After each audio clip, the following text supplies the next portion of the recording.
انتہائی قابل قدر لائق عزت تکریم سامعین محترم،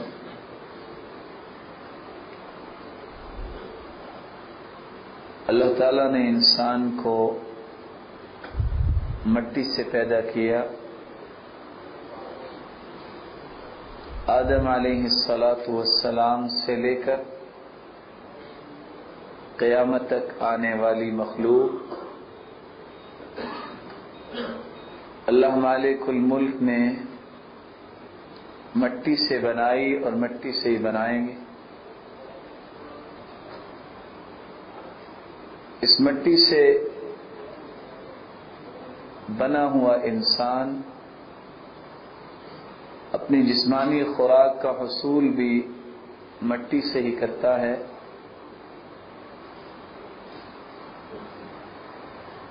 اس خاکی جسم کو قیمتی بنانے کے لیے اللہ تعالیٰ نے آسمانوں سے ایک روح کو بھیجا اور اس روح کی خوراک کا بندوبست اللہ تعالیٰ نے آسمانوں سے کیا۔ میں اور آپ اپنے متعلق اتنا نہیں جانتے جتنا ہمارا خالق و مالک ہمارے متعلق جانتا ہے۔ جب اللہ مالک الملک ہمارے متعلق زیادہ جانتے ہیں تو پھر اس کے فرامین اور اس کے نازل شدہ اصول و قوانین ہی ہماری زندگی کے لیے ضروری ہے۔ تکبر کیا ہے اور اس کے اسباب کیا ہیں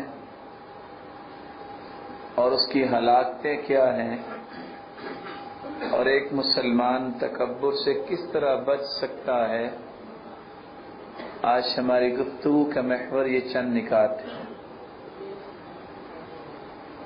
الکبر، جس کا مطلب ہے تکبر کرنا، مغرور ہونا۔ تکابر الرجل، اگر یہ لفظ استعمال کیا جائے اس کا مطلب یہ ہوتا ہے کہ اپنے آپ کو بلند مرتبہ اور بڑا ظاہر کرنا۔ کبر علیہ الامر، کام کا دشوار ہونا، مشکل ہونا۔ جو شخص اپنے آپ کو اپنی حیثیت سے بڑا ثابت کرنے کی کوشش کرتا ہے وہ اپنے آپ کو مشکل میں ڈال لیتا ہے، اور یہ مشکل دنیاوی نہیں بلکہ اخروی مشکلات کا سامنا اس کو کرنا پڑے گا۔ کبر الرجل،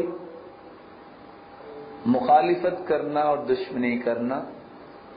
جس شخص کے اندر تکبر آ جاتا ہے حقیقت میں وہ خود بھی لوگوں کی مخالفت کرتا ہے اور دشمنی کو اپنی زندگی کا شیوا بنا لیتا ہے، اور لوگ بھی اس کے ساتھ محبت نہیں کرتے۔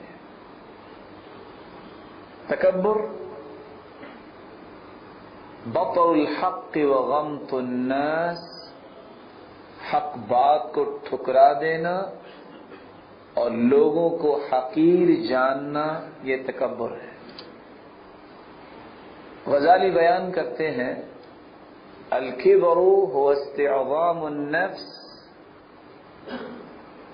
ورؤية قدرها فوق قدر الغير، اپنے آپ کو بڑا سمجھنا اور جو حیثیت ہے اس کو لوگوں پر فائق ثابت کرنے کی کوشش کرنا۔ اور کچھ علماء نے تکبر کی تعریف کو یوں بیان کیا ہے، جہل الانسان بنفسہ، ایک شخص اپنے آپ سے ہی جاہل ہو کہ میں کیا ہوں، وانزالها فوق منزلها، اور اپنے آپ کی قدر و منزلت طے کرنے میں غلطی کر جائے اور اتنا مقام دے بیٹھے جتنا اس کا ہے نہیں۔ اللہ مالک الملک نے جتنا کسی کو مقام دیا ہے، جتنا کسی کو علم دیا ہے، جتنی کسی کو حیثیت دی ہے اتنے میں اگر انسان رہتا ہے تو اللہ کی رحمت کے نیچے رہتا ہے۔ جب اس کے اندر تکبر آئے جو کہ حقیقت میں ایک شیطانی وسوسہ ہے اور شیطانی ایک رویہ ہے، تو پھر انسان بہت ساری غلطیاں کر بیٹھتا ہے۔ غلطی انسان 4 وجوہات کی بنیاد پہ کرتا ہے۔ سب سے پہلی وجہ، جب انسان شیطان کو دشمن نہیں سمجھتا اس کے وصفوں میں آ جاتا ہے۔ اللہ تعالیٰ نے قرآن مجید میں اس دشمن کی نشاندہی کی ہے، فرمایا ان الشیطان لکم عدو فاتخذوه عدوا انما يدعو حزبه ليكونوا من اصحاب السعیر۔ لوگو، شیطان تمہارا دشمن ہے، اس کو دشمن ہی سمجھو۔ اس کی تو پکار ہی ایک ہے کہ میں نے تو جہنم میں جانا ہے، تمہیں بھی لے کے جاؤں۔ یہ بات سنتے ہوئے کو 50 لوگ، بڑا محتاط اندازہ ہے، 50 لوگ اعوذ باللہ من الشیطان الرجیم، لا حول ولا قوت الا باللہ اور دیگر اذکار کو معمول بنا لیتے ہیں اور اس کے وسوسوں سے بچ جاتے ہیں، اور 50 تو انہی وسوسوں میں گھائل ہو جاتے ہیں۔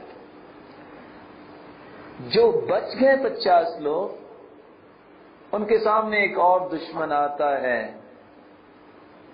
جس کے نتیجے میں انسان غلطی کرتا ہے۔ وہ کون سا دشمن ہے کہ کسی انسان کو بھول ہو جائے، سب حقیقت دیکھنے کے باوجود بھی سمجھ لے کہ دنیا حقیقی زندگی ہے، بس اس کے بعد کوئی زندگی نہیں ہے۔ جب اس دنیا کی رنگینی میں اپنے آپ کو ڈال لے تو پھر وہ انسان گناہوں سے نہیں بچ سکتا۔ اس لیے مالک الملک نے فرمایا فَلَا تَغُرَّنَّكُمُ الْحَيَاةُ الدُّنْيَا وَلَا يَغُرَّنَّكُمْ بِاللَّهِ الْغَرُورُ۔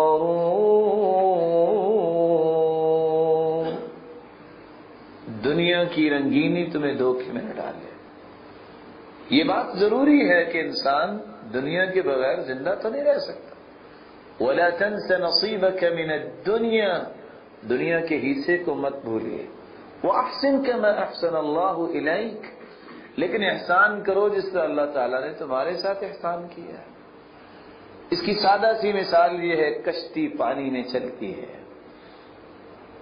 اور پانی یہ دنیا ہے، کشتی انسان نے اللہ کی عبادت اور دین کی چلانی ہے، لیکن پانی میں اگر طغیانی آئے تو کشتی ڈولنے لگ جاتی ہے۔ جب انسان دنیا میں اتنا دھت ہو جائے کہ پانی کی زیادتی کی طرح اس کا پلڑا بھاری ہو جائے دین پہ، تو اس کی ایمانی کشتی بھی ڈولنے لگ جاتی ہے۔ اور اگر پانی اتنا زیادہ ہو جائے کہ کشتی کے اندر آ جائے تو کشتی اکیلی نہیں ڈوبتی، ملاح بھی ڈوب جایا کرتے ہیں۔ جب دین پہ دنیا کا اس انداز سے غلبہ ہو جائے کہ اس غلبے کی بنیاد پہ نماز بھی یاد نہ رہے، اللہ کے سامنے جھکنا بھی یاد نہ رہے، تو اس کے ایمانی کشتی ڈوب جاتی ہے۔ کو 25 لوگ اس حقیقت کو بھی سمجھتے ہیں کہ واقعی دنیا فانی ہے، باقی جو ہے اسی رو میں بہ جاتے ہیں۔ ان بچنے والوں کے سامنے ایک تیسرا دشمن آتا ہے جو گناہ پہ اکساتا ہے، اور یہ ایک ایسا دشمن ہے کہ جس کو ماننے کے لیے کوئی تیار نہیں ہے۔ وہ انسان کا اپنا نفس ہے جو برائی کی طرف انسان کو بلاتا ہے۔ جب کسی سے کہہ دیا جائے کہ تم اللہ سے ڈرو، وہ غصہ کر لیتا ہے کہ میرے اندر غلطی، اپنے اندر غلطی کو نہ ماننا بھی بہت بڑی غلطی ہے۔ وَمَا أُبَرِّئُ نَفْسِي إِنَّ النَّفْسَ لَأَمَّارَةٌ بِالسُّوءِ إِلَّا مَا رَحِمَ رَبِّي۔ یہ کون کہہ رہا ہے؟ اپنے نفس کی شرارت سے پناہ مانگنی چاہیے، اور ہر خطبے میں ہم سنتے ہیں وَنَعُوذُ بِاللَّهِ مِن شُرُورِ أَنفُسِنَا۔ شکل ابن حمید رضی اللہ تعالی عنہ اللہ کے رسول صلی اللہ علیہ وسلم کے پاس آئے، کہتے ہیں یا رسول اللہ صلی اللہ علیہ وسلم، شیطانی وسوسوں سے تو بچا جا سکتا ہے، آپ نے طریقہ بتا دیا، دنیا میں بھی دل نہیں لگاتے، انسان اپنی شرارتوں سے کیسے بچ سکتا ہے؟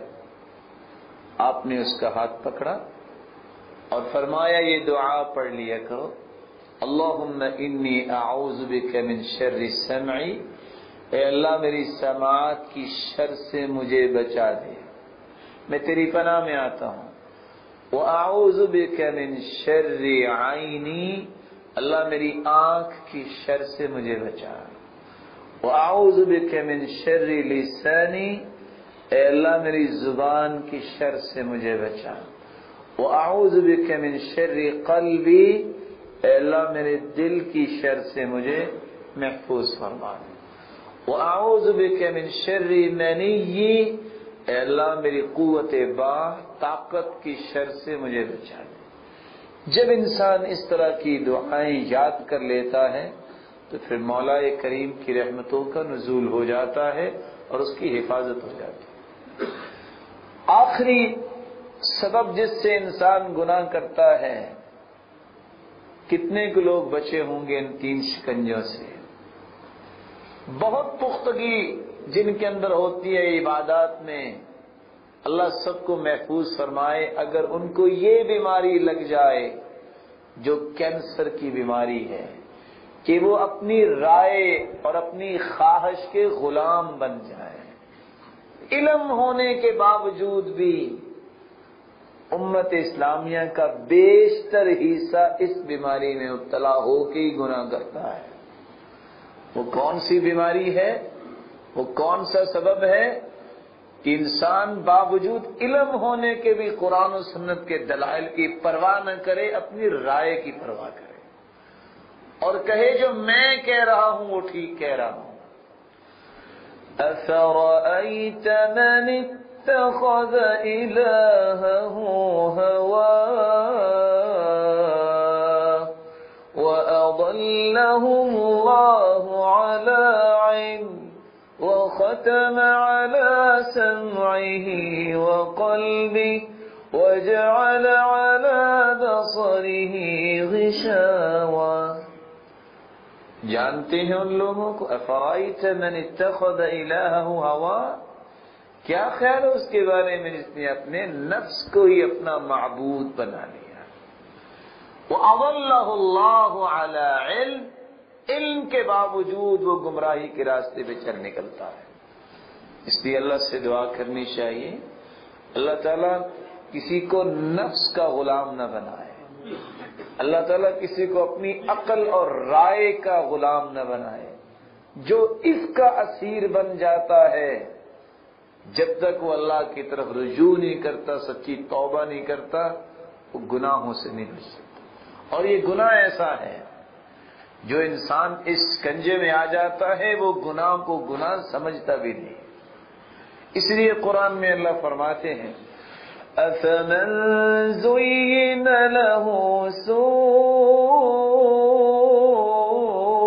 عَمَلِهِ فَرَآهُ حَسَنًا، جس کے لیے برائی کو مزین کر دیا جائے وہ بھی توبہ کرے گا، وہ تو نیکی سمجھ کے برائی کرے گا۔ اللہ ہم سب کو محفوظ فرمائے۔ آمین۔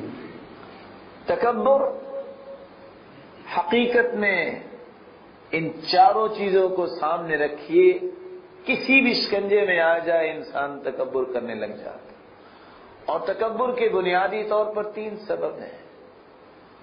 سبب فی المتکبر وهو العجب، تکبر کرنے والے میں ایک ایسا داعیہ پیدا ہو جاتا ہے کہ میرے جیسا کوئی ہے ہی نہیں، میرے جیسا کوئی ہے ہی نہیں۔ یہ عجب کی بیماری جب آ جائے تو پھر انسان تکبر سے نہیں بچ سکتا۔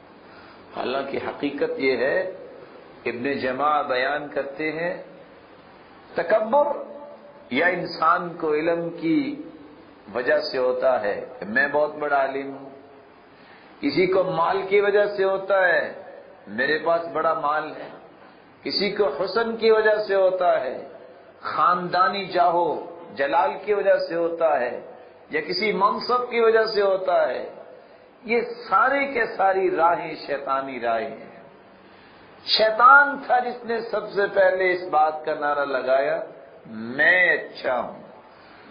قال انا خیر منہ خلقتنی من نار وخلقته من طین۔ آدم علیہ السلام کو سجدے کا حکم دیا گیا کہ سجدہ کرو، ابلیس نے کیا کہا؟ انا خیر منہ، میں اس سے بہتر ہوں۔ آگ کا وصف ہے، آگ کی چنگاریاں آسمان کی طرف اٹھتی ہیں، آگ جب اوپر کو اٹھتی ہے اس کے شعلے مٹی، تو زمین جو ہے وہ انسان کے پاؤں تلے ہوتی ہے، میں بہتر ہوں۔ اس تکبر نے اس شیطان کو اللہ سبحانہ و تعالی کی رحمت سے دور کر دیا۔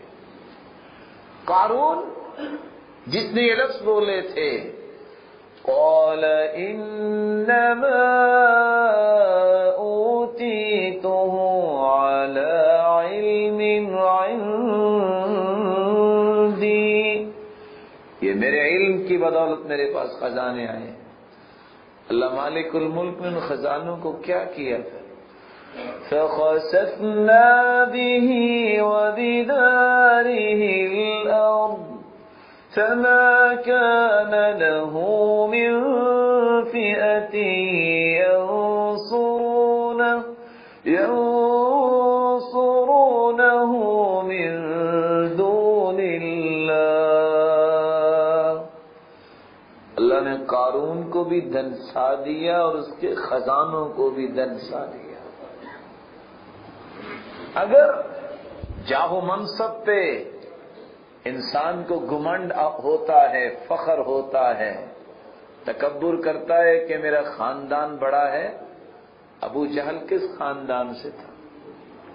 صحابہ کرام نے پائے حقارت سے ٹھوکریں مار مار کے قلیب بدر میں پھینک دیا، کچھ چہرہ نہیں دیکھ سکا۔ کہاں گیا تکبر؟ وہ فرعون جو انا ربکم الاعلی کے نعرے لگاتا کہ میں ہوں تمہارا رب۔ اللہ مالک الملک نے پانی کو حکم دیا، اور اللہ مالک الملک نے صرف اس کو عبرت نہیں بنایا بلکہ دنیا کو دکھا بھی دیا۔ فَالْيَوْمَ نُنَجِّيكَ بِبَدَنِكَ لِتَكُونَ لِمَنْ خَلْفَكَ آیَةً، حکم دیا پانی کو، پانی نے اٹھا کے باہر پھینک دیا۔ پھر وہ جو اپنے آپ کو رب کہنے والا تھا، وہ دنیا کو کس انداز سے نظر آیا کہ یہ تھا اپنے آپ کو رب کہنے والا۔ انسان جب عجب میں آ جاتا ہے کہ میرے جیسا کوئی نہیں، پھر یہ تکبر سے نہیں بچ سکتا۔ ابن جماع اس لیے کہا کرتے تھے، العلم ثلاثة اشبار، اگر کسی کو علم کی بنیاد پہ تکبر ہو جائے کہ میرے جیسی کسی کے پاس ڈگری نہیں ہے، میرے جیسا کوئی علم والا ہی نہیں ہے، میرے جیسے تجربات ہی کسی کے نہیں ہیں، العلم ثلاثة اشبار، علم 3 بلشتوں کا نام ہے۔ من دخل فی الشبر الاول تکبر، جو پہلی سیڑھی علم کی چڑھتا ہے، پہلی بلشت حاصل کرتا ہے، اس میں تکبر آتا ہے۔ ومن دخل فی الشبر الثانی تواضع، اور جس کو دوسری بلشت میں جانے کا موقع ملتا ہے اس میں تواضع آ جاتی ہے۔ ومن دخل فی الشبر الثالث علم انه لا يعلم، اور علم کے آخری درجات میں پہنچتا ہے اس کو پھر یقین ہو جاتا ہے کہ مجھے کچھ نہیں آتا، لوگ مجھ سے زیادہ پڑھے لکھے ہیں۔ ہم یہ سمجھتے ہیں کہ تکبر کرنے سے یہ سمجھ آئے گی کہ میں زیادہ پڑھا لکھا ہوں، نہیں، تواضع تو پھر بھی یہ درمیانہ درجہ ہے جب انسان اس سیڑھی پہ پہنچتا ہے فلاں مجھ سے قابل ہے، فلاں کو اللہ نے بڑی صلاحیتوں سے نوازا ہے، فلاں کو اللہ تعالیٰ نے بڑی فہم و بصیرت سے نوازا ہے، پھر جا کے انسان کی حقیقت سامنے آتی ہے۔ اللہ مالک الملک ہمیں تکبر سے محفوظ فرمائے۔ سبب فی المتکبر علی، انسان کسی کے ساتھ تکبر کا برتاؤ کیوں کرتا ہے؟ اس کا سبب یہ ہوتا ہے الحسد والحقد والغضب۔ جب کسی سے انسان کو حسد ہوتا ہے، جب انسان کے دل میں غضب ہوتا ہے، تو یہ حسد اور بغض کی آگ پھر تکبر کے ذریعے نکالتا ہے، سامنے اکڑ کے چلے گا، منہ پھلا پھلا کے باتیں کرے گا، مختلف قسم کے انداز اپنائے گا تاکہ میری فوقیت ظاہر ہو، یہ ثابت ہو کہ میں تجھ سے اعلیٰ ہوں۔ رسول اللہ صلی اللہ علیہ وآلہ وسلم نے فرمایا تم سارے کے سارے آدم کی اولاد ہو، وآدم خلق من تراب، اور آدم کو مٹی سے پیدا کیا گیا ہے، کسی کو کوئی فضیلت نہیں ہے۔ اگر فضیلت ہو سکتی ہے اللہ کے ہاں تو وہ تقوی کی بنیاد پہ ہو سکتی ہے۔ محمد بن منکدر کی بات شاید میرے اور آپ کے دل میں گھر کر جائے۔ اہل مدینہ قحط سالی کا شکار ہیں اور باہر نکل کے دعا کر رہے ہیں۔ اشراف، بڑے بڑے خاندان، کیا ہوا؟ دعا کی ہے لیکن دعا کرنے کے باوجود بارش نہیں آئی۔ اس کے مقابلے میں محمد بن منکدر فرماتے ہیں وہ شخص جو جوتیاں بنانے والا ہے، جس کو ہم آج موچی کہہ کے سکون سمجھتے ہیں، حقیر سمجھتے ہیں، اس کی کیا حیثیت ہے؟ نہ جانے وہ ہم سب سے ہی افضل ہو ایمان کے اعتبار سے۔ بہت سارے صحابہ موجود تھے، لیکن معیار اللہ کے ہاں کچھ اور ہے۔ معیار اللہ کے ہاں یہ ہے کہ رنگ تھا کالا ہی بلال کا، ہونٹ بھی موٹے موٹے تھے، نہ جانے کیسی جوتی پہنتے تھے وہ، لیکن چلتے زمین پہ تھے، اس کے قدموں کی آہٹ جنت میں سنائی دیتی۔ اللہ کے ہاں یہ معیار ہے۔ وہ شخص اٹھتا ہے، قام فتوضأ فأحسن الوضوء، اس نے وضو کیا، وضو بنا کے کیا، ثم صلى ركعتين، پھر 2 رکعتیں پڑھیں، ثم تربع، پھر وہ بیٹھ گیا، ہاتھ انہوں نے بھی اٹھائے تھے، ہاتھ اس نے بھی اٹھا لیے، آسمان کی طرف نظریں اٹھا کے کہتا ہے ربنا ربنا انی اقسم علیک، اے میرے پالنہار میں تجھ پہ قسم ڈالتا ہوں مسلمانوں کو بارش کی ضرورت ہے۔ محمد بن منکدر فرماتے ہیں اشراف نے دعا مانگی لیکن اللہ نے اس وقت قبول نہیں کی۔ یہ جوتیاں بنانے والا اٹھ کے دعا کرتا ہے، اس کے ہاتھ ابھی نیچے نہیں آئے تھے، ہاتھوں پہ بارش نازل ہو گئی۔ اللہ مالک الملک کے نزدیک یہ خاندانی وجاہتوں کی کوئی حقیقت نہیں ہے۔ ان اکرمکم عند اللہ اتقاکم، اللہ کے ہاں تو تقوی کی قیمت ہے۔ وجعلناکم شعوبا وقبائل لتعارفوا، یہ تو تعارف کے لیے ہے خاندان، ہم سمجھ بیٹھے ہیں لتفاخروا، یہ فخر کے لیے ہے۔ یہ ہماری غلطی ہے، اس کی اصلاح بھی ہمیں ہی کرنی ہے۔ جب حسد ہو کہ فلاں کیا ہے، جب غضب ہو کہ فلاں کو میں کیا سمجھتا ہوں، تو پھر انسان تکبر پہ اترتا ہے۔ اور بسا اوقات تکبر کا تیسرا سبب سبب فیما یتعلق لغیرہما وہو الریا، انسان دکھلاوے کے لیے، ریاکاری کے لیے تکبر کرتا ہے اور اس انداز سے چلے گا، اس انداز سے بات کرے گا، اس انداز سے اعمال پیش کرے گا کہ اس کی فوقیت ثابت ہو جائے۔ رسول اللہ صلی اللہ علیہ وآلہ وسلم نے ایک بات سمجھائی ہے، فرمایا ان اللہ یحب العبد التقی الغنی الخفی، اللہ پسند کرتے ہیں جو متقی ہو، جو دل کا غنی ہو، جو الخفی لوگ اس کو جانتے نہ ہو، وہ اپنے آپ کو ظاہر کرنے کو پسند نہ کرتا ہو۔ مسلمانوں کو شاید کیا ہو گیا ہے، یہ سمجھتے ہیں کہ جب تک ہماری شہرت نہ ہو اس وقت تک بات نہیں بنے گی۔ محبوب الہی بننے کے لیے ضروری نہیں ہے کہ شہرت ہو، محبوب الہی بننے کے لیے جو وصف بیان کیا ہے تقوی پہلی بنیاد ہے، اور پھر عبودیت میں آگے ہو، پھر وہ شخص جس حال میں بھی ہے اس کو الحمدللہ کہنا ہے۔ اور یہ کوئی عیب بھی نہیں ہے کہ کسی بڑے آدمی کی گمنامی، لیس الخمول بعار علی امرئ ذی جلال فلیلۃ القدر تخفى فتلک خیر اللیالی، کسی عالم کا، کسی بڑی شخصیت کا گمنام ہونا عیب نہیں ہے۔ اگر چھپا ہونا عیب ہوتا تو لیلۃ القدر عیب والی ہوتی، کسی کو کچھ پتہ نہیں کس رات کو لیلۃ القدر ہوگی، لیکن 1000 کتنے مہینوں سے افضل ہے؟ خیر من 1000 شہر، 1000 مہینوں سے افضل وہ رات ہے، لیکن کسی کو کچھ پتہ نہیں کون سی رات ہے۔ تکبر، اللہ ہم سب کو اس سے محفوظ فرمائے۔ تکبر کی 3 قسمیں ہیں، التکبر الکبر علی اللہ سبحانہ وتعالی، فرعون نے اللہ پہ تکبر کیا۔ الکبر علی رسول اللہ صلی اللہ علیہ وسلم، اللہ کے رسول پہ تکبر کیا کفار مکہ نے۔ الکبر علی العباد، عام انسانیت پہ اپنی فوقیت ثابت کرنا اور تکبر کرنا۔ ان تینوں کی تینوں قسمیں، تینوں کے تینوں سبب اور تینوں کے تینوں درجات جو ہیں، یہ ساری کی ساری قسمیں تکبر کی منبع الشقاوہ والضلالہ، یہ بدبختی کی راہیں ہیں، یہ گمراہی کی راہیں ہیں۔ اللہ ہم سب کو محفوظ فرمائے۔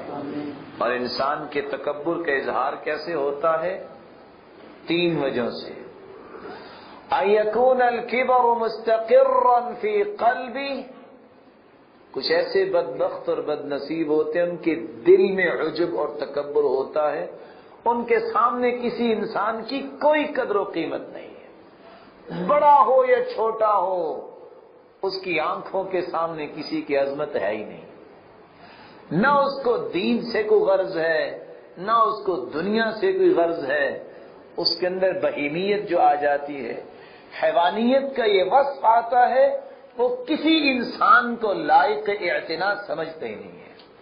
اور اللہ سبحانہ و تعالی معاف فرمائے، یہ مومنوں کا شیوا ہے ہی نہیں، یہ صرف آتی ہے تو کافروں میں ہوتی ہے۔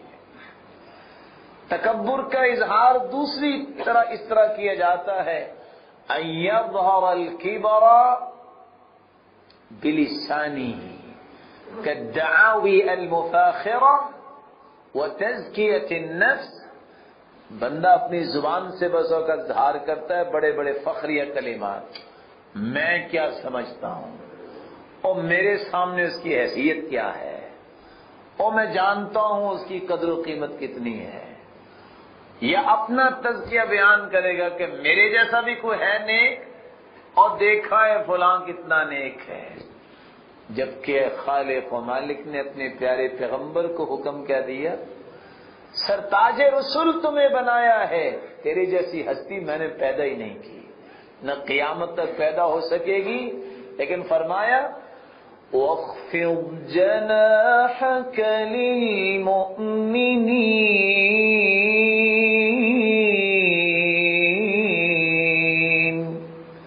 وَاخْفِضْ جَنَاحَكَ لِلْمُؤْمِنِينَ، یہ صحابہ، یہ مومن، ان کے سامنے اپنے پروں کو جھکا دو، ان کے سامنے تواضع اختیار کرنا۔ کس کو حکم ہے؟ سرتاج رسول کو، جس جیسی ہستی اللہ نے پیدا ہی نہیں کی۔ اور یہاں رک کے میں یہ بات کہہ دوں، اللہ مجھے اور آپ کو محفوظ فرمائے، ہم بھی بھول جاتے ہیں، ہم بھی سمجھتے ہیں کہ ہم بڑی چیز بن گئے ہیں، بڑا ہمارے پاس علم آ گیا ہے، ہمیں بڑی طاقت مل گئی ہے، ہمارے پاس بڑا مال آ گیا ہے، یہ ساری کی ساری نعمتیں ہیں کب جب اللہ کے حکم کے تابع کر لی جائیں۔ لیکن جب اللہ کے حکم کے تابع نہیں تو یہ ساری کی ساری مصیبتیں بن جاتی ہیں۔ اللہ ہمیں محفوظ فرمائے۔ رسول اللہ صلی اللہ علیہ وآلہ وسلم تشریف فرما ہیں قریش کے بڑے لوگوں کے ساتھ۔ عبداللہ ابن ام مکتوم تشریف لائے، آپ نے ناگواری محسوس کی، کوئی مقصد نہیں تھا ان سرداروں سے، مقصد یہ تھا طمع فی اسلامہم، جو صحیح بخاری کی روایت بتاتی ہے ان کے اسلام کا طمع تھا کہ اسلام قبول کر لے، ان کے بتبع باقی لوگ بھی مسلمان ہو جائیں گے۔ سرتاج رسول نے ناگواری محسوس کی، خالق و مالک کو یہ بات پسند نہیں آئی، فرمایا عبس وتولى ان جاءه الاعمى وما يدريك لعله يزكى او يذكر فتنفعه الذكرى۔ اس ناگواری کو اللہ مالک الملک نے قرآن بنا کے بیان کر دیا۔ جب یہ آیات نازل ہوئی اللہ کی طرف سے، پیارے پیغمبر کی طرف یہ القاء ہوا، سوچئے کہ خالق و مالک نے سرزنش کی اپنے پیارے پیغمبر کو۔ عبداللہ ابن ام مکتوم رضی اللہ تعالی عنہ آئے تو آپ نے ناگواری محسوس کیوں کی ہے؟ یہ تو دین لینے آیا تھا۔ وَمَا عَلَيْكَ أَلَّا يَزَّكَّى، یہ نہیں، اگر کافر اور مشرک مانیں گے تو آپ پہ تو الزام ہی کوئی نہیں ہے۔ إِنْ عَلَيْكَ إِلَّا الْبَلَاغُ، آپ کا کام تو پہنچانا ہے۔ لَسْتَ عَلَيْهِمْ بِمُصَيْطِرٍ، آپ کوئی دروغے تو نہیں ہے۔ إِنْ أَنْتَ إِلَّا نَذِيرٌ، آپ کا کام تو ڈرانا ہے۔ فَلَعَلَّكَ بَاخِعٌ نَفْسَكَ عَلَىٰ آثَارِهِمْ، ان کے پیچھے اپنے آپ کو ہلاک کر بیٹھیں گے۔ فَلَا تَذْهَبْ نَفْسُكَ عَلَيْهِمْ حَسَرَاتٍ، حسرتیں کرتے کرتے اپنی جان مار لیں گے۔ یہ ساری باتیں اللہ نے سمجھائیں، لیکن اس عبداللہ ابن ام مکتوم کے آنے پر جب ناگواری محسوس کی تو قرآن بنا دیا۔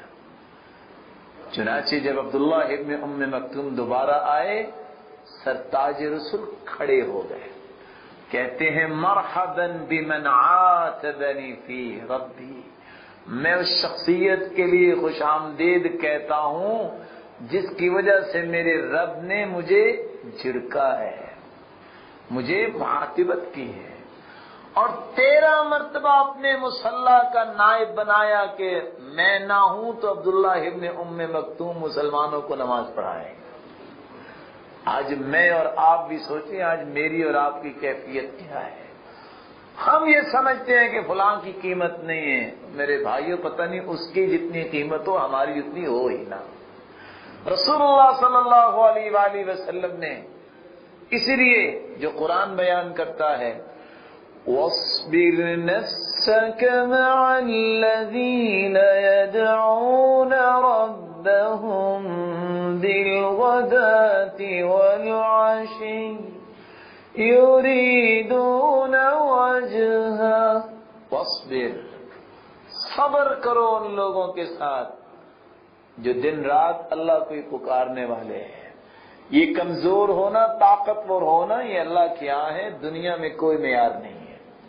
دنیا میں معیار کوئی نہیں ہے، دنیا کے اپنے اپنے معیارات ہیں، اللہ کے ہاں معیار صرف ہے تو تقوی کا معیار ہے۔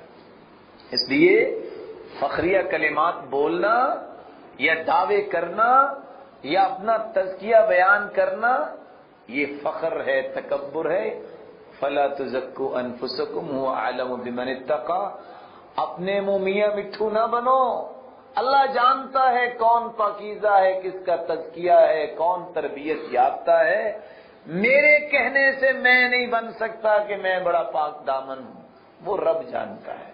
اور یاد رکھنا یہ بادام ہے، یہ اخروٹ ہے، اس کا چھلکا قیامت کو اترے گا، اندر سے تب پتہ چلے گا کہ اس کا جو گودا ہے، جو لب ہے، وہ جلا ہوا ہے کہ ثابت ہے، یہ قیامت کو پتہ چلے گا۔ لیکن اس کی پرورش کرنی ہے تو تکبر سے دور ہو کے ہو سکتی ہے۔ اللہ ہمیں توفیق عطا فرمائے۔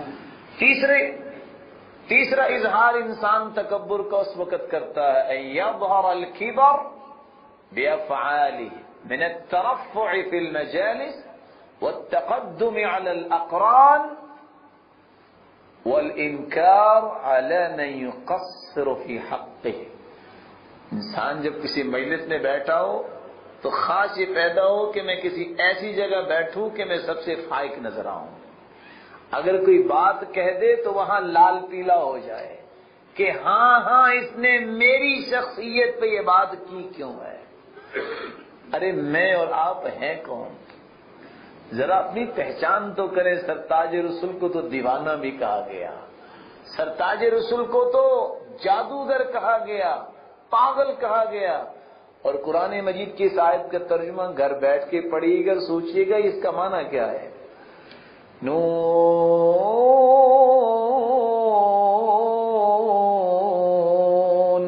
والقلم وما يسطرون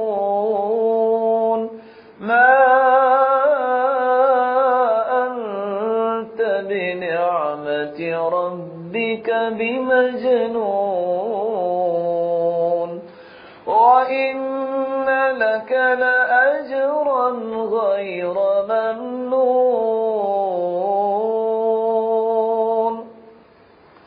اللہ نے ایک قسم استعمال کی اور ساتھ کہہ دیا آپ اللہ کی نعمت سے خوش رہیں، آپ دیوانے نہیں ہیں. صفائی اللہ نے پیش کر دی. جب آپ دیوانے نہیں ہیں ساری دنیا بھی کہہ دے تو پریشانی کس بات کی ہے؟ کوئی تمہیں کچھ بھی کہہ دے، جب تم اللہ کے ہاں درست ہو تو کسی کے کہنے سے تو خرابی نہیں ہو سکتی. ساتھ ایک لفظ اللہ سبحانہ و تعالیٰ نے بیان کیے ہیں وَإِنَّ لَكَ لَأَجْرًا غَيْرَ مَمْنُونٍ. بات تو ہو رہی تھی کہ سرتاج رسول آپ دیوانے نہیں ہیں، اجر آپ کو بے حساب ملے گا، انلمیٹڈ. کس بات کا؟ مفسرین لکھتے ہیں ایک نیکی کا اجر ہوتا ہے، ایک نیکی کرتے ہوئے جو تان و تشنیع ہوتی ہے اس پہ صبر کرنے کا، مصیبتوں پہ صبر کرنے کا اجر الگ ہے. اللہ مالک الملک نے خوشخبری دی ہے. دیوانہ تمہیں کہتے ہیں، پہلی بات یہ ہے کہ تم دیوانے نہیں ہو. دوسری بات یہ ہے کہ نیکیاں تو جو ہیں ہی ہیں، اس بات پہ صبر کی وجہ سے انلمیٹڈ اجر تمہیں دیتا ہوں میں. آج یہ بات مجھے اور آپ کو سمجھ آ جائے تو ہم کسی کی بات پہ لال پیلے نہ ہوں. سرتاج رسول کی گھر والوں پہ تہمت لگی اور صحیح الجامع کی روایت تو پڑھ کے دیکھیے کہ ان ظالموں نے، مشرکین نے یہاں تک کہہ دیا کہ تم حلال کی اولاد ہی نہیں ہو. اللہ کے رسول کو یہ کہنا پڑا وَلِدْتُ مِن نِكَاحٍ لَا مِن سِفَاحٍ مِن لَدُنْ آدم. میں نکاح سے پیدا ہوا ہوں، میں سفاح سے پیدا نہیں ہوا، اور آدم سے لے کے میرے باپ تک میرا نسب نامہ پاک صاف ہے. سرتاج رسول کو یہاں تک کہا گیا فَمِنْهُمْ مَنْ سَبَّهُ، کسی نے گالیاں دیں، وَمِنْهُمْ مَنْ حَثَى عَلَيْهِ التُّرَابَ، کسی نے مٹی پھینکی، فَمِنْهُمْ مَنْ تَفَلَ فِي وَجْهِهِ، کسی نے سامنے کھڑے ہو کے چہرہ انور کی طرف تھوک دیا. لیکن سرتاج رسول نے اس بات کو محسوس نہیں کیا. کیوں؟ وہ اللہ کے دین کی سربلندی کے لیے کام کرتے تھے، ان کی کوئی غرض نہیں تھی. وہ سمجھتے تھے عزتوں کا مالک اللہ ہے، لوگوں کی باتوں سے عزت میں کمی نہیں آتی. اس لیے تکبر نہیں کیا، نہ امت کو اس بات کا درس دیا ہے، نہ سبق دیا ہے. بلکہ رسول اللہ صلی اللہ علیہ وآلہ وسلم نے کیا فرمایا؟ من تواضع للہ رفعہ اللہ. جو تواضع اختیار کرتا ہے، اللہ کے بھی وعدے ہیں، اللہ اس کو بلندیاں دیتے ہیں. اور یاد رکھنا، جس درخت پہ پھل لگ جاتا ہے اس کی ٹہنیاں جھک جاتی ہیں. لوگ پھل جو ہے وہ چن لیتے ہیں، کھا لیتے ہیں، اور جس درخت کو پھل نہیں لگتا اس کی ٹہنیاں جھکتی نہیں ہیں. اور جتنا پھل زیادہ پکا ہوتا ہے پتھر بھی اتنے زیادہ پڑتے ہیں.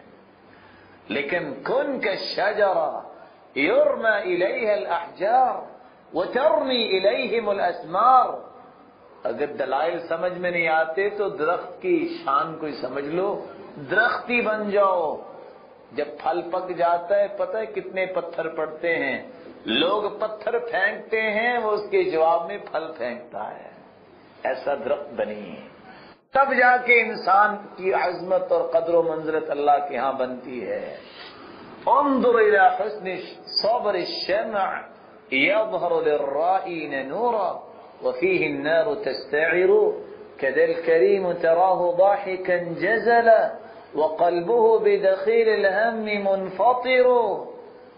اگر قرآن و سنت کے دلائل نہ سمجھ آتے ہوں تو موم بتی کو ہی دیکھ لو، اپنے سینے پہ آگ جلا کے لوگوں کو روشنی دیتی ہے.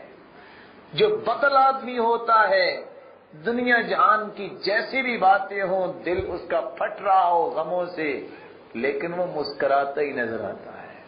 اللہ ہمیں اس بات کو سمجھنے کی توفیق عطا فرمائے. اس لیے رسول اللہ صلی اللہ علیہ وسلم نے فرمایا تکبر بہت بڑا گناہ ہے.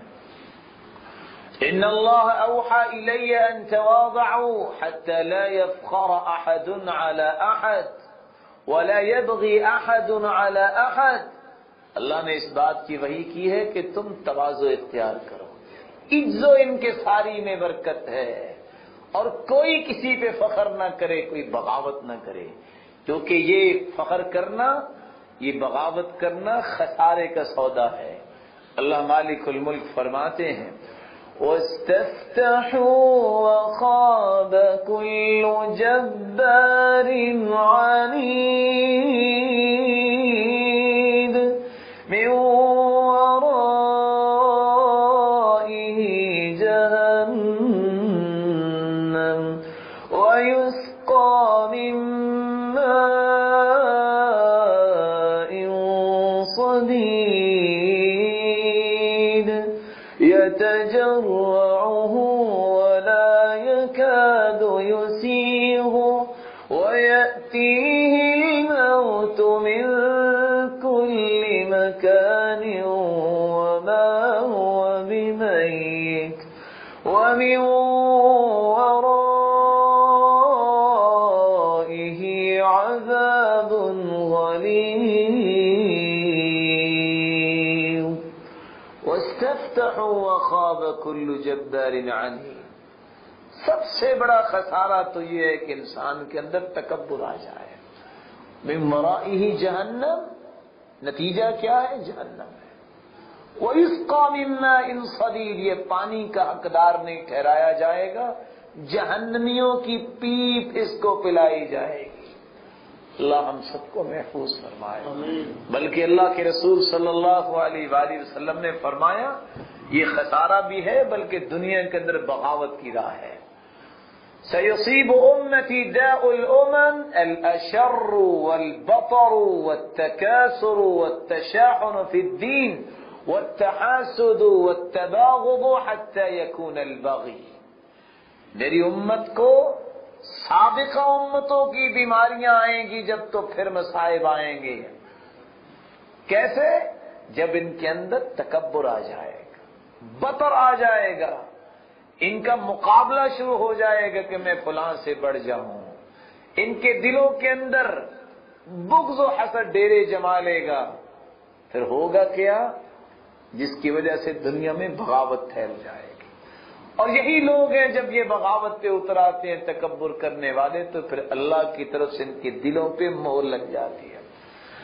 كَذَلِكَ يَطْبَعُ اللَّهُ عَلَى كُلِّ قَلْبِ مُتَكَبِّرٍ جَبَّارٍ.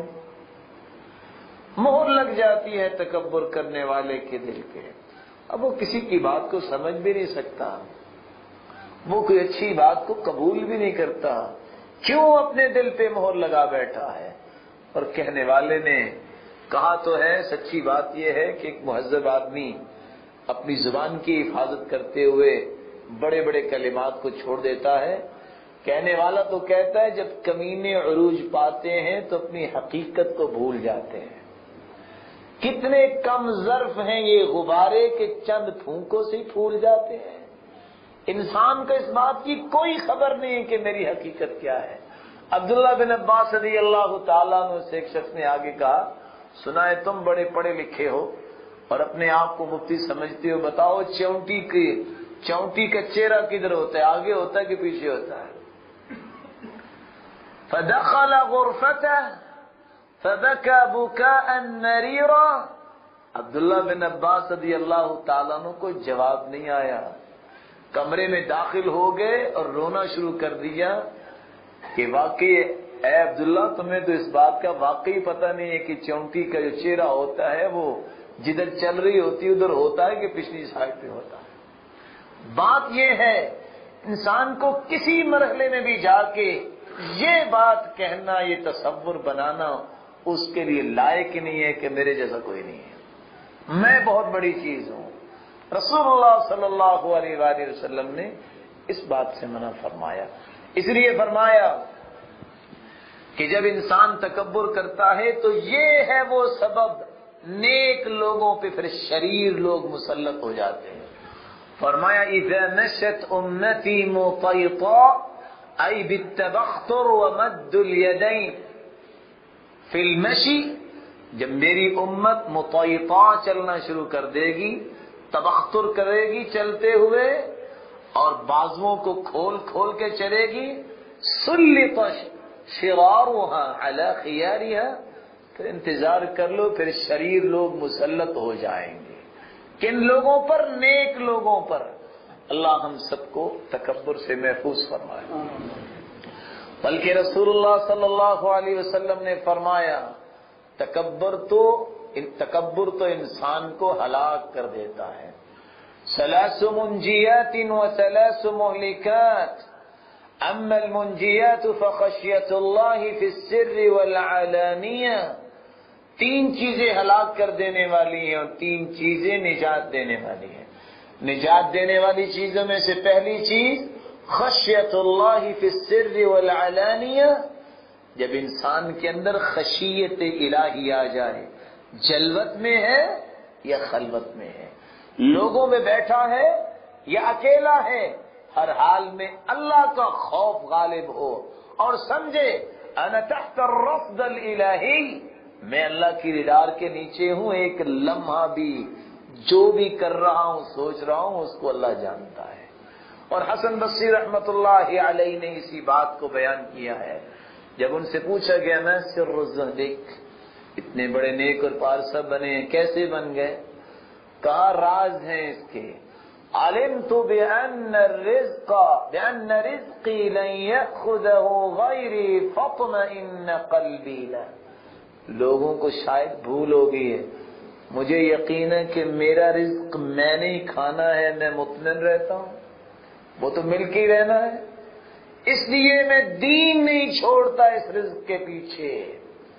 علمت بأن عملی لن يقوم به غیری فاشتغلت به. لوگ شاید بھولے ہوئے ہیں، مجھے تو یقین ہے کہ میرا کام میں نہیں کرنا ہے، نماز میری میں نہیں پڑھنی ہے. میں یہ نہیں کہہ سکتا کہ فلاں بھائی تم زور کی میرے حصے کی نماز پڑھ لو، تم عصر کی پڑھ لو، میں نہیں پڑھنی ہے. میں اپنے کام میں مگن رہتا ہوں، مجھے کبھی پریشانی نہیں ہو. وعلمت بأن اللہ مطلع علی فاستحییت ان اقابلہ علی معصیہ. مجھے یقین ہے کہ ایک ایک پل پہ میرا خالق مطلع ہے، میں ڈرتا ہوں کہ میں اگر گناہ کر رہا ہوں اس حالت میں موت آ جائے تو کس منہ سے اللہ کے سامنے کھڑا ہوں گا، اس لیے میں گناہ کی طرف نہیں جاتا. وعلمت بأن الموت ينتظرني فأعددت الزاد للقاء الله. لوگ بھول جاتے ہیں، میں بھولا نہیں ہوں، مجھے یقین ہے موت کسی وقت بھی آ سکتی ہے، میں ہر وقت موت کی تیاری میں لگا رہتا ہوں. خشیت اللہ فی السر والعلانیہ. والعدل فی الغضب والرضا والقصد فی الفقر والغنى. نجات کی راہیں یہ ہیں خشیت اللہ، جہاں بھی ہو اللہ کا خوف غالب ہو. نجات کی راہ یہ ہے تم غصے کی حالت میں ہو یا تم راضی بیٹھے ہو، ہر دو حالتوں میں عدل و انصاف کو نہ چھوڑو. عدل و انصاف نہیں ہاتھ سے جانا چاہیے. والقصد فی الفقر والغنى. تم غریب ہو یا امیر ہو، میانہ روی کو نہ چھوڑو. یہ ہے نجات کی راہ. وَأَمَّا الْمُهْلِكَاتُ فَهَوًى مُتَّبَعٌ. وشح مطاع فشح مطاع وهوى متبع واعجاب المرء بنفسه. ہلاکت کی بھی 3 نشانیاں ہیں. ایک شخص ہو بخیل اور پھر کہے کہ میں بڑا اچھا کام کرتا ہوں. شح مطاع، ہو بخیل اور کہے کہ میں بڑا عقل مند ہوں، یہ ہلاکت کی راہ پہ جا چکا ہے. وہوى متبع، ایک بندے کی ذاتی رائے ہو قرآن و سنت کے مخالف اور پھر کہے کہ مانا بھی اسے ہی جائے، یہ ہلاکت کی راہ پہ چل نکلا ہے. وَإِعْجَابُ الْمَرْءِ بِنَفْسِهِ، اور جو شخص یہ کہہ دے کہ میرے جیسا کوئی ہے ہی نہیں، اس جیسا انسان جو کہتا ہے میرے جیسا ہے نہیں، اس جیسا کوئی ہلاک ہونے والا بھی ہے ہی نہیں. اللہ ہم سب کو محفوظ فرمائے. رسول اللہ صلی اللہ علیہ وسلم نے شریف فرمایا، تکبر کرنے والا، حق کو ٹھکرانے والا اور لوگوں کو حقیر جاننے والا تو ایسا ہے مالک الملک کے غضب کو دعوت دیتا ہے. رسول اللہ صلی اللہ علیہ وسلم نے فرمایا، من تعظم فی نفسه واختال فی مشیته لقی اللہ وهو علیہ غضبان. جو اپنے آپ میں بڑا سمجھتا ہے اپنے آپ کو اور چال میں اختیال اور فخر پیدا کر لیتا ہے، اللہ سے ملاقات کرے گا تو اللہ اس پہ غضبناک ہو. رسول اللہ صلی اللہ علیہ وسلم نے تو یہاں تک فرمایا یہ شریر ترین لوگوں کی نشانی ہے، بدترین خلائق ہیں یہ لوگ جو تکبر کرتے ہیں. فرمایا شرار امتی السرسارون والمتشدقون والمتفیہقون. میری امت کے بدترین لوگ وہ ہیں جو ہر وقت باتیں کرتے رہتے ہیں، کچھ پتہ نہیں زبان کیا بول رہی ہے، ہر وقت زبان چلانے میں لگے رہتے ہیں. اور رسول اللہ صلی اللہ علیہ وسلم نے بات بیان کی ہے، کاش مسلمانوں کو یہ سمجھ آ جائے تو یہ اپنی زبان کی مصیبتوں سے بچ جائیں. اکثر ابن صیفی اس لیے کہا کرتے تھے زبان کی حفاظت کرنے والا 4000 گناہوں سے بچ سکتا ہے. لیکن رسول اللہ صلی اللہ علیہ وسلم نے کیا فرمایا؟ یہ تو زبان سارا دن چلتی ہے. فرمایا ان الرجل لا يتكلم بالكلمة لا يرى بها بأسا يهوي بها 70 خريفا في النار. ایک کلمہ بغیر سوچے سمجھے کوئی شخص بولتا ہے جس کی پرواہ نہیں کرتا، اس ایک کلمے کی وجہ سے قیامت کے دن جہنم میں 70 سال گہرا گر جائے گا. اللہ ہم سب کو محفوظ فرمائے. رسول اللہ صلی اللہ علیہ وآلہ وسلم نے فرمایا السرسارون بدترین لوگ ہیں، والمتشدقون اور جان بوجھ کے منہ پھلا پھلا کے اپنی فوقیت ظاہر کرنے کے لیے باتیں کرنے والے بدترین خلائق. والمتفیہقون قیل ومن المتفیہقون، پوچھا گیا یہ متفیہقون کون ہیں؟ قال المتکبرون، تکبر کرنے والے بدترین خلائق. بلکہ اللہ کے رسول صلی اللہ علیہ وسلم نے جو بات بیان کی ہے، اللہ اکبر، فرمایا کلکم بنو آدم وآدم خلق من تراب، تم سب آدم کی اولاد ہو اور آدم کو مٹی سے بنایا گیا. لَيَنْتَهِيَنَّ أَقْوَامٌ يَفْتَخِرُونَ بِآبَائِهِمْ أَوْ لَيَكُونَنَّ أَهْوَنَ عَلَى اللَّهِ مِنَ الْجُعْلَانِ. اپنے والدین اپنے جاہ و نسب کے فخر سے باز آ جاؤ، وگرنہ اللہ تمہیں جعلان، وہ کیڑا جو غلاظت میں رہتا ہے، اس سے بھی بدترین بنا دے. رسول اللہ صلی اللہ علیہ وسلم نے شریف فرمایا یحشر المتکبرون یوم القیامت کامثال الذر. قیامت کے دن جتنے تکبر کرنے والے دنیا میں سمجھتے ہیں کہ ہمارے جیسا کوئی ہے نہیں، قیامت کو چیونٹیوں کی شکل میں نظر آئیں گے. دنیا ان کو رونتی پھرے گی. یساقون الی سجن فی جہنم، ان کو ہانک کر لے جایا جائے گا جہنم کی جیل کی طرف. یسمى بولس، اس کا نام بولس ہے. تعلو علیہم نار الانیار، سب سے سخت ترین آگ ان کے اوپر ہوگی. اور رسول اللہ صلی اللہ علیہ وسلم نے فرمایا یسقون من طینۃ الخبال عصارۃ اہل النار، اور وہاں جا کے پھر ان کو جہنمیوں کی پیپ پلائی جائے گی، تب جا کے ان کو ہوش آئے گا کہ تکبر کس کو کرتے ہیں، تکبر کیسے کرتے تھے، اور کیسے اللہ مالک الملک کی مخلوق کے ساتھ ہمارے رویے ہوتے تھے. تکبر کرنے والا ایسا بد نصیب بن جاتا ہے کہ اللہ مالک الملک اس کی طرف نظر رحمت نہیں ڈالیں گے. ثلاثة لا يكلمهم الله ولا ينظر إليهم يوم القيامة ولا يزكيهم، تین ایسے بدبخت ہیں مالک الملک اس کی طرف نظر رحمت نہیں ڈالیں گے.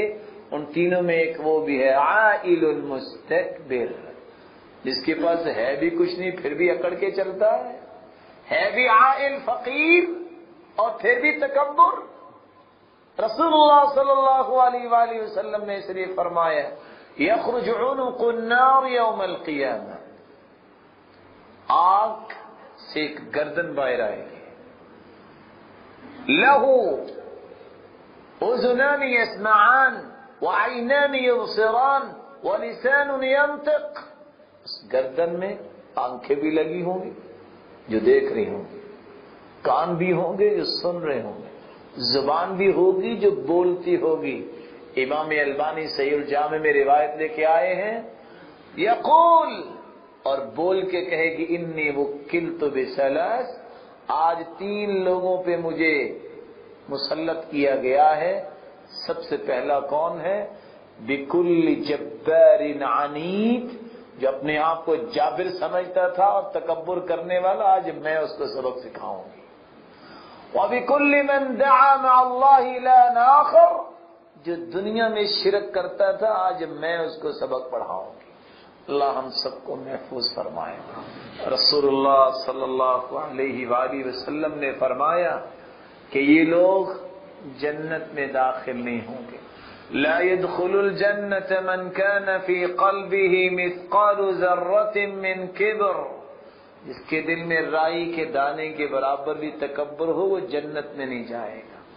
قیل، کہا گیا یا رسول اللہ صلی اللہ علیہ وسلم احدنا يحب ان يكون ثوبه حسنا ونعله حسنة، ہر بندہ یہ چاہتا ہے اچھا لباس ہو، اچھی جوتی ہو.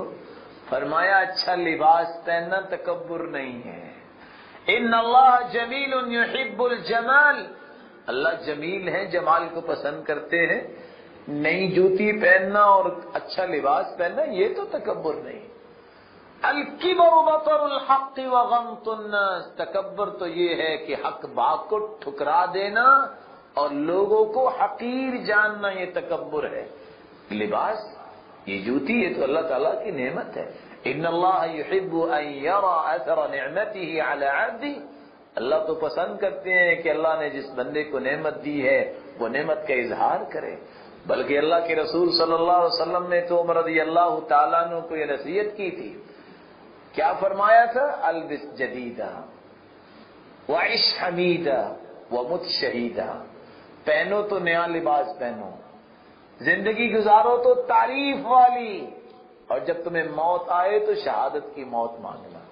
اور اللہ سبحانہ و تعالیٰ نے عمر کو تینوں باتیں نصیب کر دی تھی. ایک وقت تو تھا کہ عمر نے 18 پیوند لگائے، لیکن اللہ تعالیٰ نے وہ موقع بھی دیا کہ جب نئے لباس بھی اللہ نے دے دیے. زندگی بھی ایسی دی، ساری دنیا تعریف کر رہی ہے. اور اللہ تعالیٰ نے ان کی دعا بھی قبول کر لی، مدینۃ الرسول میں ان کی شہادت بھی قبول فرمائی. رسول اللہ صلی اللہ علیہ وآلہ وسلم نے یہ فرمایا، اللہ مالک الملک فرماتے ہیں الکبریاء ردائی والعظمة ازاری فمن نازعنی واحدا منهما قذفته في النار وفي رواية اخرى القيته في النار. تکبر میری چادر ہے، عظمت بھی میری چادر ہے، ان دونوں میں سے جو کوئی مجھ سے چھیننا چاہتا ہے میں اس کو جہنم میں پھینکوں گا. اللہ ہم سب کو تکبر سے محفوظ فرمائے. صوبان رضی اللہ تعالیٰ عنہ بیان کرتے ہیں رسول اللہ صلی اللہ علیہ وسلم نے فرمایا من فارق الروح جسدہ، جس کے جسم سے روح نکلے، وهو بريء من ثلاث، اور وہ انسان 3 چیزوں سے بری ہو، دخل الجنہ، وہ جنت میں جائے گا۔ وہ کون سی 3 چیزیں ہیں؟ الکبر والدین والغلول، تکبر سے محفوظ ہو، قرض سے محفوظ ہو، اور فراڈ اور دھوکے سے محفوظ ہو۔ جب اس کی جان نکلے ان 3 چیزوں سے اپنے آپ کو اس نے بری کیا ہوا ہو، یہ جنت میں جائے گا۔ رسول اللہ صلی اللہ علیہ وسلم کے صحابہ نے اسی بات کو سامنے رکھا۔ اس لیے سلمان رضی اللہ تعالیٰ عنہ سے جب پوچھا گیا کہ کون سی ایسی برائی ہے، سئل سلمان رضی اللہ تعالیٰ عنہ، جس برائی کے ساتھ نیکی کا فائدہ نہیں ہوتا، لا تنفع معها حسنہ، کہ جب وہ برائی ہو جائے تو نیکی اس پہ اثر انداز نہیں ہوتی۔ فرمایا جب تکبر آ جائے تو پھر نیکی اس بندے پہ اثر نہیں کرتی۔ اسی لیے عبداللہ ابن عمر رضی اللہ تعالیٰ عنہ نے جب دیکھا انه رأى رجلا يختال في مشيته فقال ان للشيطان اخوانا، ایک آدمی کو اکڑ کے چلتا ہوا دیکھا، فرمایا شیطان کے بھائی دنیا میں بھی چلتے پھرتے نظر آتے ہیں۔ اور رسول اللہ صلی اللہ علیہ وسلم نے فرمایا دنیا میں یہ عذاب میں پکڑا جاتا ہے۔ بینما رجل یمشی فی حلۃ تعجبه نفسه مرجل جمته اذ خسف الله به الارض فهو يتجلجل به الى يوم القیامہ، ایک آدمی اپنے فاخر لباس میں چل رہا تھا اور اپنے بالوں کو کنگھی کی ہوئی ہے اور اپنے آپ میں اتراتا پھر رہا تھا۔ اللہ مالک الملک نے زمین سے کہا کہ اس کو پکڑ لو، زمین میں دھنسا دیا اور قیامت تک وہ دھنستا ہی چلا جائے گا۔ یہ بات 1400 سال پہلے کی ہے، 1400 سال پہلے کی ہوئی ہے، ابھی تک وہ دھنستا جا رہا اور قیامت تک دھنستا ہی چلا جائے گا۔ اللہ ہم سب کو محفوظ فرمائے۔ ابن القیم رحمۃ اللہ علیہ نے یہاں ایک بات بیان کی ہے، وہ کہا کرتے تھے ارکان الکفر 4، کفر سے بچو اور کفر کی راہوں سے بھی بچو۔ کفر انسان میں اس وقت آتا ہے جب 4 راہوں پہ چل نکلتا ہے، الکبر والحسد والبغض والغضب والشہوہ۔ جب انسان تکبر میں آ جائے، شہوت کے پیچھے چل پڑے، حسد اس کے دل میں ڈیرا جما لے اور اس کے اندر مسلمانوں کے بارے میں بغض و عناد آ جائے، یہ کفر کے قریب بندہ پہنچ جاتا ہے۔ اللہ سبحانہ و تعالی ہم سب کو محفوظ فرمائے اور تکبر کی ہلاکتوں سے بچائے، ہمارے اندر تواضع پیدا فرمائے، وہ تواضع وہ عزت و انکساری پیدا فرمائے جس سے انسان تقرب الہی حاصل کرتا ہے، وہ قول و فعل نصیب فرمائے جس سے مالک الملک راضی ہو جائے، ہماری زبانوں کو بھی اللہ تہذیب فرمائے، ہمارے اعمال اور اقوال کی بھی تہذیب فرمائے، رسول اللہ صلی اللہ علیہ وسلم کی رفاقت ہمیں نصیب فرمائے۔ جو بیمار ہیں اللہ ان کی بیماری کو شفا میں بدل دے، جو کسی مصیبت میں اللہ ان کی مصیبت کو خوشیاں بنا دے، جو کسی تنگی میں اللہ اس کی تنگی کو آسانیوں میں بدل دے، صاحب اولاد کی اولاد کو نیک بنائے اور اس کے دستے بازو آنکھوں کی ٹھنڈک بنائے، صدقہ جاریہ بنائے، اور بے اولادوں کو بھی اللہ مالک الملک ان کی جھولیوں کو بھی بارونق بنائے، بے روزگار ہیں ان کو تونگر بنائے، صاحب مال کے مال میں برکت فرمائے اور اس کو فتنوں اور آزمائشوں سے بچائے، تقوی نصیب فرمائے، مقروض کے غیبی خزانوں سے مدد فرمائے، جب تک رکھے ایمان سے رکھے، جب بلائے تو ایمان کی خوبصورت کیفیت میں بلائے۔ اس طرح آج ہم اللہ کے گھر میں جمع ہیں، اللہ مالک الملک ہمیں اپنی جنت میں جمع فرمائے۔ اقول ما تسمعون واستغفر الله العظيم الجليل لي ولكم ولسائر المسلمين من كل ذنب فاستغفروه انه هو الغفور الرحيم۔